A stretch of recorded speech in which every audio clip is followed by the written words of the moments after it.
Welcome to the SIGMA EMPATH Podcast guest edition. In this episode, we are talking ARTrepreneurship, sustainable secrets and sacrifice of happy relationships, community, and maybe most importantly, welcome to the show. Tell us very quickly, who are you and what do you do?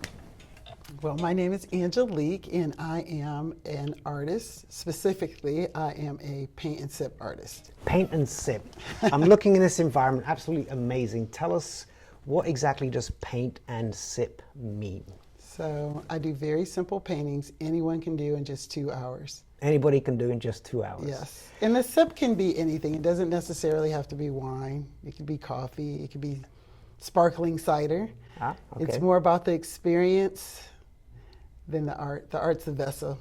I want to combine the art with the entrepreneurial side, the ARTrepreneurship, so to speak.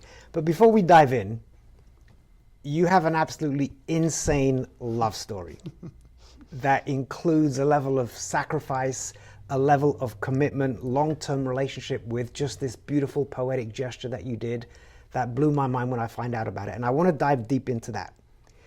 Before we get there, where does your artistic journey begin?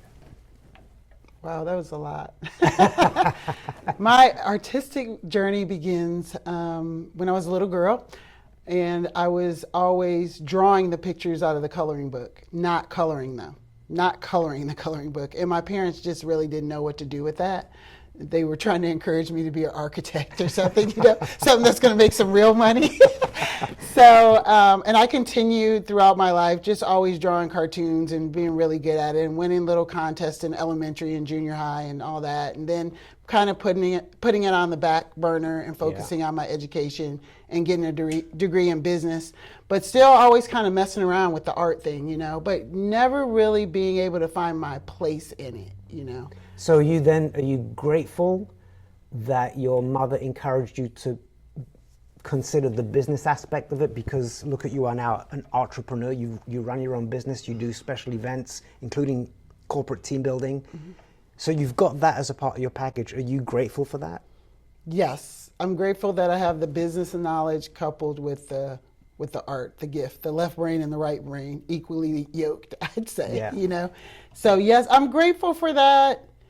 But I do think about where would I have been if I, could I have worked for DreamWorks or gotten to animation and, taking that to a higher level. But there was no one around me at that time to say, hey, look, that's why mentorship is so important, to say, this is what you can do with this talent. Yeah. There was nobody really around to show me that. You talked about mentorship. Mm-hmm. I subscribe to the value of mentorship. I've had some amazing mentors in my life who weren't directly my mentors, but their influence. Do you feel like a mentor? Do you mentor people? Absolutely. Tell us about that. Absolutely.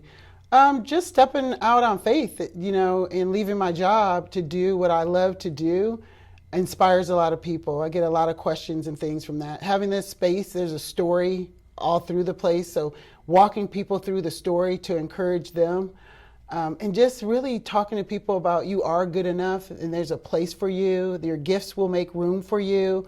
All those things help me inspire other people. And then I get involved in some community-based things too when I can to work with kids and.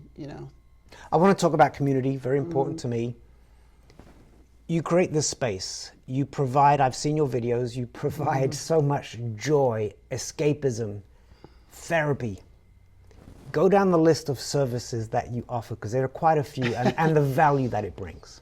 So I do art as therapy. I learned a lot about neurographic art. I am not an What is neurographic art? That's where you combine the neuroscience, the brain, and the connection between the art and what it brings, what value it brings to you, to your life, right? So the activities around neurographic art are directly to stimulate different aspects of your brain.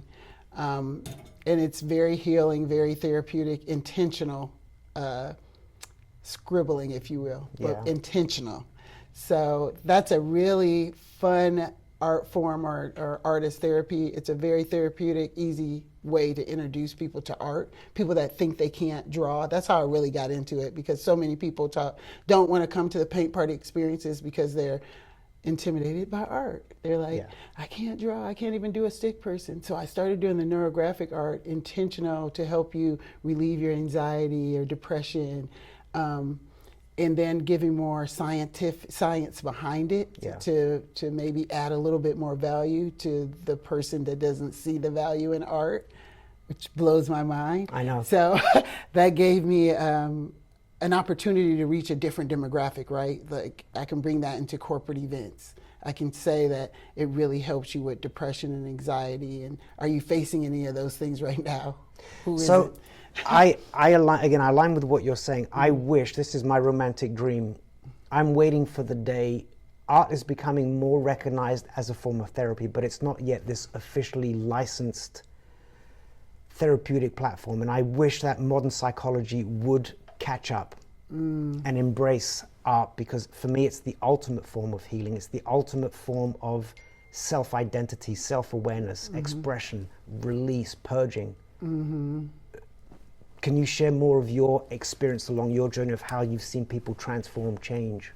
So it's funny, that's why I got into the neurographic part too, because I was like, every single party I have, people have such a great time. People are hugging me. Sometimes people are crying.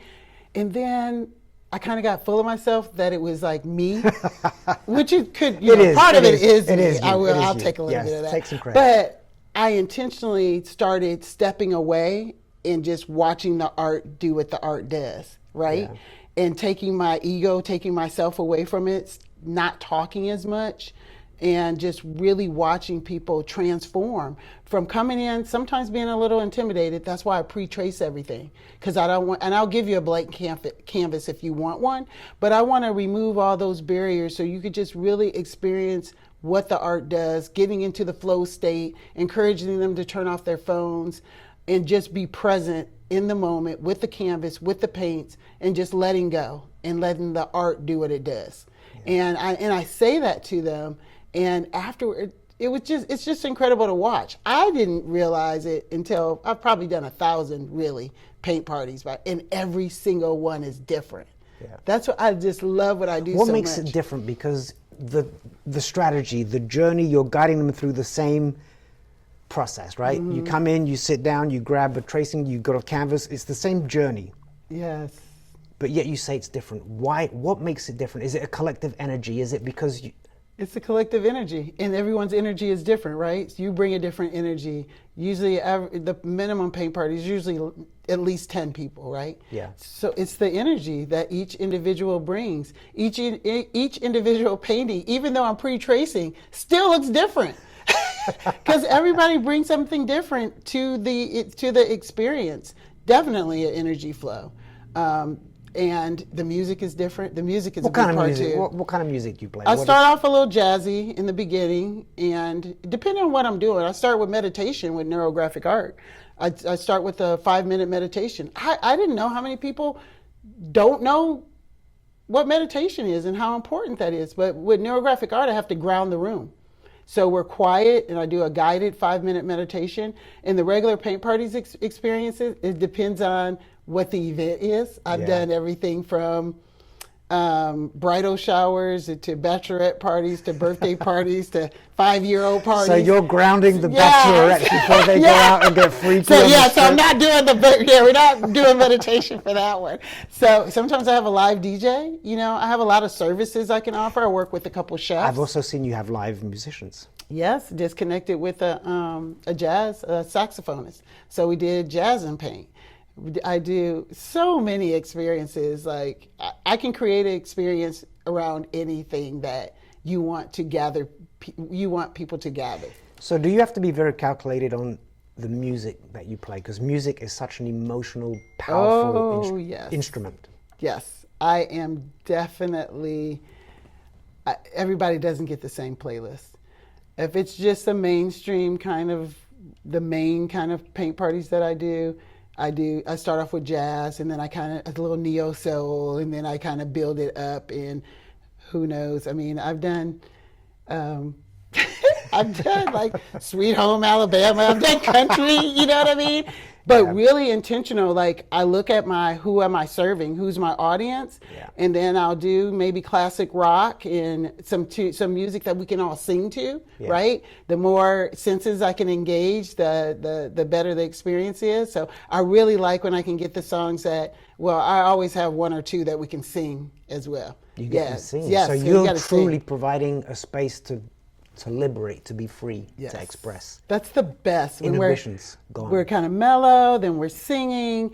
Then I do a dance line sometimes. We do like a Soul Train line with our paintings coming through because my ladies come dressed. Yeah. Everybody wants to see their outfit, and they're proud of their paintings. So yeah, it's so many different experiences. It depends on the individual that I'm catering to. It depends on my audience a lot of the time. You said something very important. You said they have created a painting. Mm-hmm. So there's a level of achievement, there's a level of completion, but there's a level of, I was in the moment and I was free. I connected to the true essence of me. Mm-hmm. As you're observing that, what are you feeling? I'm just in awe of the magic behind the art, and to see it happen over and over again, it never gets boring. Yeah. Even the couple parties I just did, the lady was just so stressed. I had to tell her, relax your shoulders, okay? Like, please put the paintbrush down. Relax your shoulders. Enjoy the experience. This is not a competition, okay? Nobody's judging you. This is a safe space. And I had to walk her through. I'm very observant. I connect with if there's 100 people, I'm going to come by you, or I'm going to make sure that you're seen. A lot of times I do the parties by myself. So that's important to me, that people are seen too. So you're making them feel seen. Mm-hmm. You're providing them a safe place to be themselves. Mm-hmm. So there's more than it's not just fun. This is meaningful fun. Yes. On a deep psychological, scientific level. Yes. So how do people sign up? I mean, if I want to find you, you sold me. If I want to find you and other people want to find you, how do they find you? Instagram, Facebook, Paint with Angelique, TikTok, I'm even on there. I'm posting all the time. I go live every Wednesday at 8 o'clock on Facebook and Instagram to tell you what we're painting next. They can go to my website, paintwithangeliquelv.com. I put my calendar up there. You can come in to Angelique's Community Art Center. I'm closed Monday and Tuesday. Yeah. You can paint. If you see my van, you can just come in. But I say it's by appointment because I'm typically here 12 to 8 on those days. Yeah. But it's better if you make an appointment to come in and paint. You're also heavily involved. You have a 501c3. You have a foundation or a Yes. charity. The love story. The love story. We're going to get to that. It's amazing. It really is quite amazing. The love story. Before we dive into that aspect, the social aspect and more the business aspect, guide me through. I show up at your door. Mm-hmm. What's the process? What happens? I welcome you in. Hello. I'm Angelique. This is Angelique's Community Art Center. There's 3 ways you can experience the art center. You can paint for free on small 4x4 canvases. You can bring your own stuff and just vibe out and paint here. Or you can get a trace and paint kit where you trace any one of over 100 images and you paint along with my YouTube tutorial, or you can paint on your own. Wow. So it's not just this. I mean, there's a level of spontaneity, but somewhat structured. Mm-hmm. And then you can't stay forever, right? You got to pay. It's $10 an hour past a certain, and it's $29 to paint anyone to paint and trace and paint. But my idea is just to have a big room of people just vibing out. It's coming. It's coming, and it will come. Let's talk about the business side of things. Mm-hmm. How do you go from, I love to paint, I have this vision, to making it happen? Oh my gosh, that's such a good question. All the things, faith, prayer, doing the work. Don't quit your job. Is that what you did? You said you did that. You took the risk. I took the risk, but I've been doing paint parties for about 10 years. So even though I was a restaurant manager, I was still painting on the side and having parties and being mobile, going to churches, social groups, just anywhere I could fit in to paint. And I had a partnership with a restaurant where I brought people in to paint because I didn't have my own place.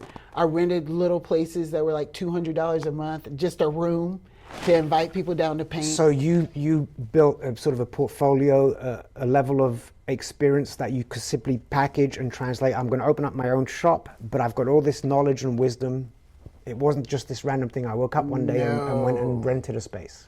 I tell everyone, don't quit your job, master your skill, just keep doing what you're doing, get really, really good at it, and start building your community.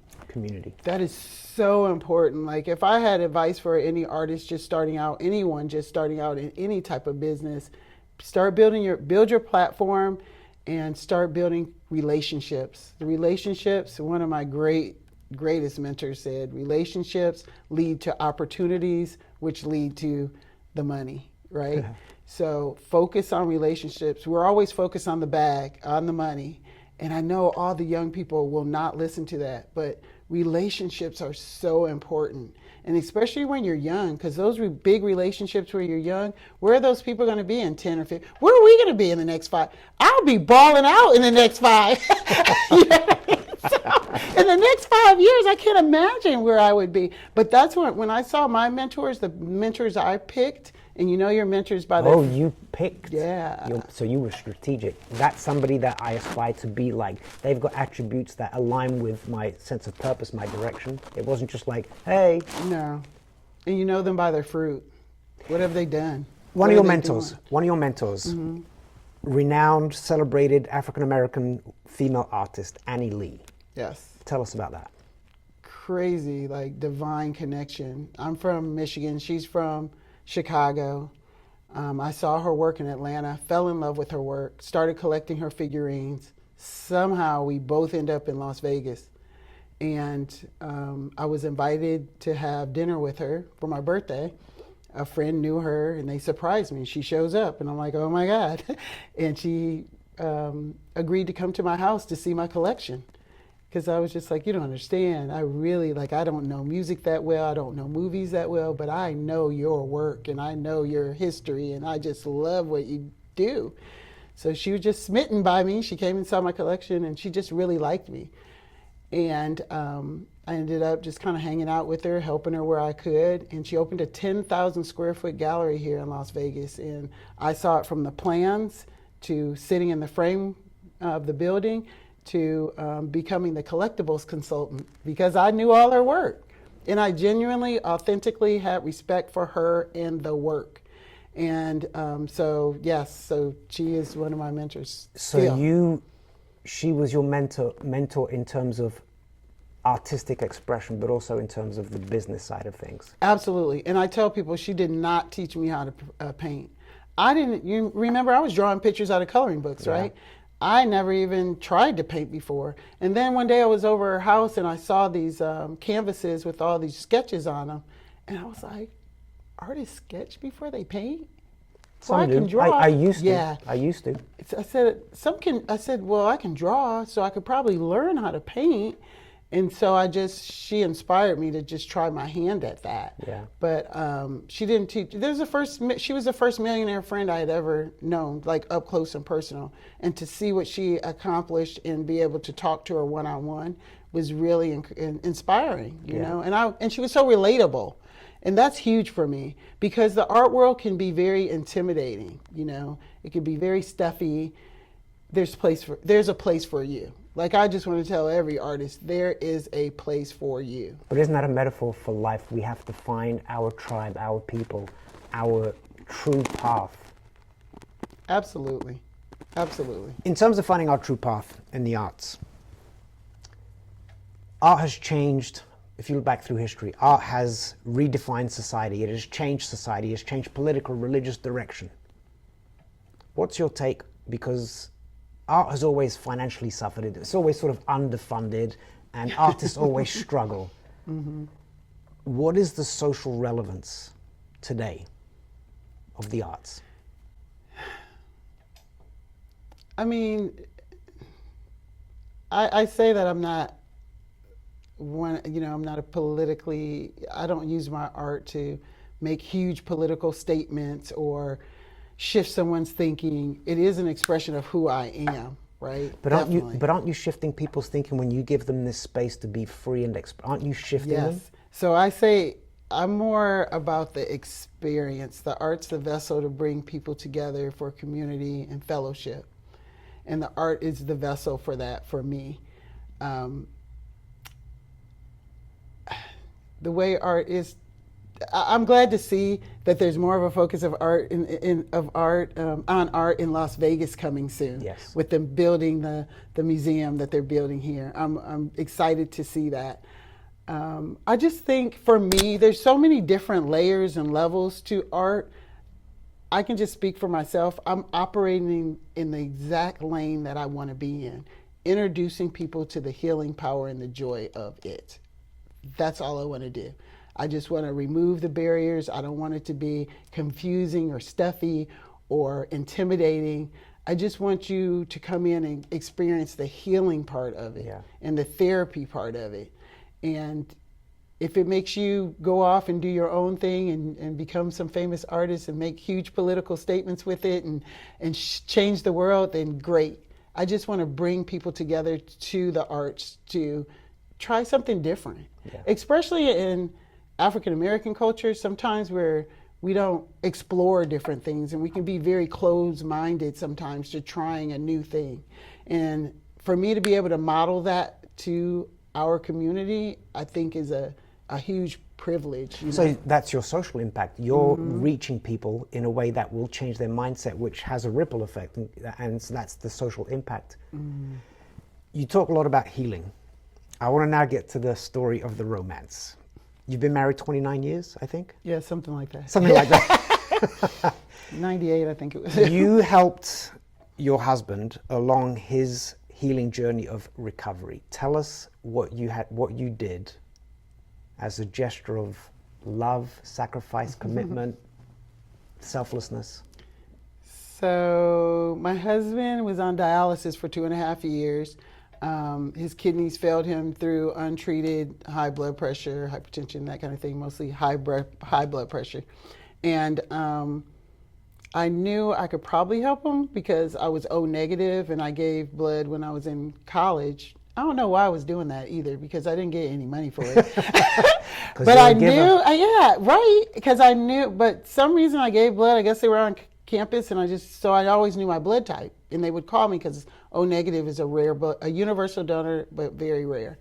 So when he was on dialysis, which it was tough, like 4 hours, 3 days a week, I didn't know if there was more that went along with it besides just the blood type, So come to find out, there wasn't. So I was a match.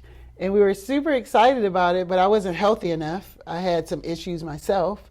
My iron was low, and I had to get that taken care of. So he stayed on dialysis. It took 2.5 years from him being on the list, the national list, the universal list, to me getting healthy enough. We said whichever came up first, his name on the list or me getting healthy enough, because he didn't want me to do it. That's how wonderful my husband is. He said, the man's a provider. He didn't want his wife to give him his kidney, and finally he agreed to that. We made that agreement that whichever came first. So I got healthy enough first, and in August of 2019 he received my kidney. So 6 years kidney strong, and it's amazing. I always wear my Donate Life bracelet because I never want to forget that blessing. I started my own nonprofit called Paint for Kidneys, strictly about Paint for Kidneys, strictly about advocacy.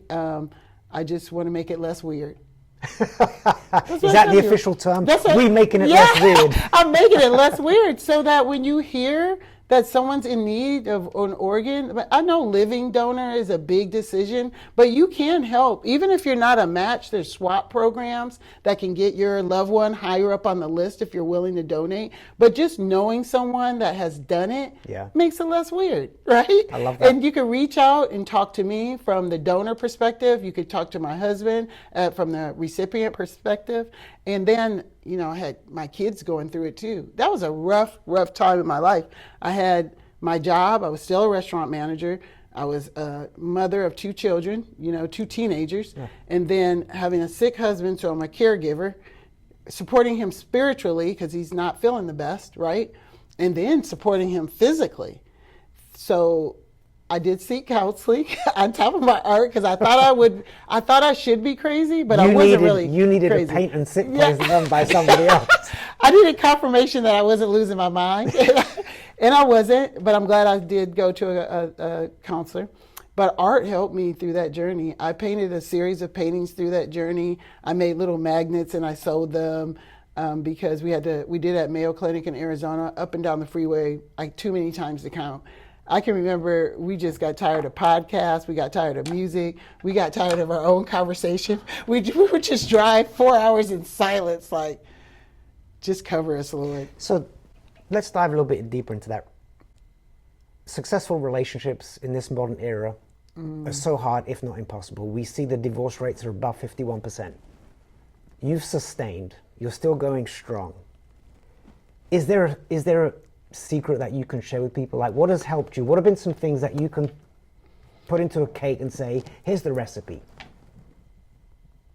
Well, unconditional love. Is that romantically? I want to believe that love is unconditional, but the relationship has conditions. Like, you better respect me, you better honor me, you can't deceive me. So you have to really too be on the same moral playground too. Level too. You have to have certain things that you're not willing to compromise on, and have. You have to be a whole person in yourself as well. You have to be. I think good relationships come out of 2 individuals that are whole, that come together. Maybe, and all of us have a few little things that we need to work on. Broken souls have no romantic hope? do the work that you need to do to become as close to whole as you possibly can, because the good comes from 2 whole people that get together, right?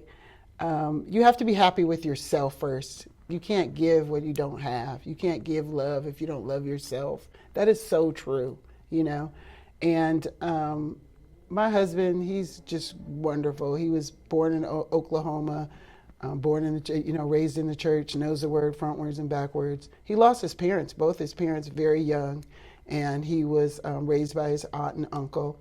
But that foundation that he had in the word is incredible. When did you know he's my man? I don't know. I'm still not sure. Okay, so real talk, I was everybody gets to Vegas, by the way, from running away from something. Something, right? Something. Yes. I was married first. I had a prior marriage, and I ran to Vegas to get away from it. Yeah. And I prayed for nice. I said, God, just give me somebody nice. My first husband wasn't abusive, but he wasn't nice. And I was just like, I just prayed for someone nice. And I met Will at Nellis Air Force Base in the club, so you can meet somebody in the club. And I didn't want to dance that day. My friend dragged me along, and I had the ugliest outfit on, and I was just there because my friend wanted to go. And he asked me to dance, and I said no, because I actually was dating somebody before. So I didn't want to dance. It's complicated. Yeah, it was complicated. So I stood there, I was like, no, I don't really want to dance. And he said, well, can I just stay here and talk to you? I'm like, sure. That's nice. So we just stayed and we talked, and I got his number. Even though I had a boyfriend, I got his number.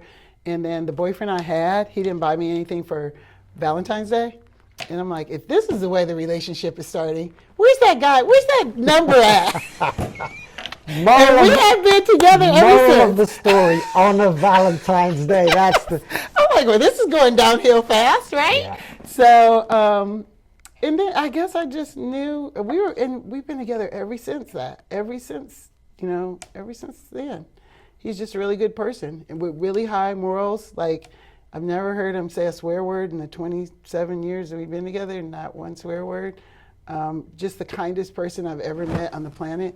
So I say I have very powerful prayers because I prayed for someone nice and God over-delivered. Now, nice will get on your nerves from time to time. But that's a whole different podcast. I have a theory, which is a different podcast, another podcast, where nice, I know what you mean, the intention is good, but being nice is actually manipulation. What you meant, I think, is being kind, being a good person. Oh, I like that, yes. He's a good human, he's a good person, because the word nice stems from the Latin word necius, which can mean foolish. Ooh, okay. So the origins of, but you meant kind. He's a very kind man. There you go. And I'm not. So the balance, so the balance of the two. I needed a little work. The truth will set you free. He has taught me to be a more kind person, to listen better. He's taught me so much, and I've taught him a lot as well. But we are both, I just feel like it's so important that you have to be good with you going into a relationship for it to work. You can't depend on someone else to fill the gaps for you. Yeah. You know what I mean? You really have to do the work and be good with you. But you can complement each other. And you have to give each other their space too. Yeah. He's really good about allowing me my space to do. I've heard women say, oh, my husband would never let me do that. Or so-and-so would never, and I wouldn't be in a relationship with someone that wouldn't let me do X, Y, and Z. But I'm going to assume that the things that he's letting you do aren't disrespecting or dishonoring him. Yes, you're absolutely right. Because I could literally stay here all night because I love my place. But he knows where you are. He knows what you're doing, so you're not disrespecting. And as far as I go home every night. There you go. At between 8 and 9 o'clock, I'm on my way home. And if I'm not, I'm sending him a message. I could literally sleep here every day, but I don't because I want to stay here. But you've established over the course of the relationship, you've established trust. I want to end with a review. What people have said about you. What? Angelique is so amazing. She took such good care of us and made sure we had everything we needed. The girl had such a great time. She made sure we felt safe and we were comfortable. And it's super affordable. We'll definitely be going back. Aww. That's the impact. Going back to social impact, going back to community, all the things you've talked about. That's what you provide. My work is done here. When I was building this place, the business model for it was everything that I would want when I walked into a space like this. You know what I mean? Like I have a few competitors out there, and I visited those places where I didn't feel seen. Just coming in to paint because I wanted a different space, because sometimes we just want a different environment to create in. And I said, I can't be the only one that's feeling this way. There should be a place where you could just come in and vibe out and paint and have a good time, and the person actually talks to you if you want to be talked to, or leave you alone if you can pick up on that vibe. And so I try to treat people when they come in the way I would want to be treated. But I think that's your differentiator. Going back to business, each company needs to have a differentiator, right? What makes you unique? I think what makes you so unique is, one, your energy, your authenticity, your spontaneity. But I've been to other concepts like this where you paint, and I don't drink, but you sip and paint. They're relatively formal, relatively rigid, and it's not this organic, freeing, we did an activity. This is an experience where it's soulful, it's joyful, your energy is a part of that. It's a celebration. Yes. That's your differentiator. Thank you. Angelique, it's been a pleasure. I'm coming to paint, not to sip, I'm coming to paint. And your romantic story is when we first connected, it absolutely blew my mind. What you've done for each other and what you've expressed here and what you create is absolute magic. Thank you so much. Thank you. I appreciate it. I appreciate the platform to share my story. So keep doing what you're doing.